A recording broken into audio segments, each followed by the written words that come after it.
ভারত বাংলাদেশ সিরিজের প্রথম টি-20-র পর যেন আইপিএলের বন্ধুদের সাথে মুস্তাফিজুর রহমানের মিলন মেলা। রাজস্থান রয়্যালসের হয়ে খেলার সময় সঞ্জু স্যামসন ছিলেন মুস্তাফিজের ক্যাপ্টেন। জাতীয় দলের হয়ে খেলার পর পুরনো অধিনায়কের সঙ্গে আলাপ ভাব বিনিময় করলেন দুজনে।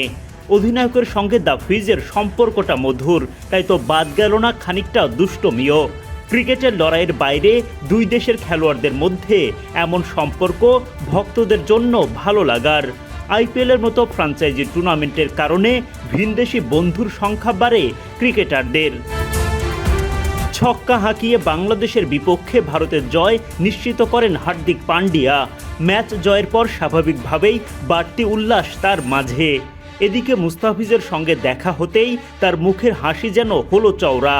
বাকিদের সাথে হ্যান্ডশেক করলেন আর মুস্তাফিজের সাথে হাত মেলানোর পর হাসি বিনিময়, কাঁধে কাঁধ লাগিয়ে প্রকাশ করলেন একে অপরের প্রতি ভালোবাসা। গোটা ম্যাচে মুস্তাফিজুর রহমান একটা মাত্র উইকেটের দেখা পান। ভারতীয় অধিনায়ক সূর্যা কুমার যাদবকে দেখান সাজঘরের পথ। প্রতিপক্ষের বাইরে সূর্যা দ্য ফিজের বেশ ভালো বন্ধুও, তাই তো ভারতীয় কাপ্তানের সাথেও দুষ্টমি করতে ছাড়েননি দ্য ফিজ। আইপিএলের একাধিক আসরে দুর্দান্ত পারফরম্যান্সের কারণে ভারতেও মুস্তাফিজের জনপ্রিয়তা বেশ, ক্রিকেটারদের কাছে প্রিয় পাত্র। যদিও টি-20 সিরিজের প্রথম ম্যাচে বল হাতে সেভাবে জ্বলে উঠতে পারেননি কাটার মাস্টার। 3 ওভার বল করে খরচ করেন 36 রান। তার ওভার প্রতি ভারতীয় ব্যাটাররা তোলেন 12 রান করে।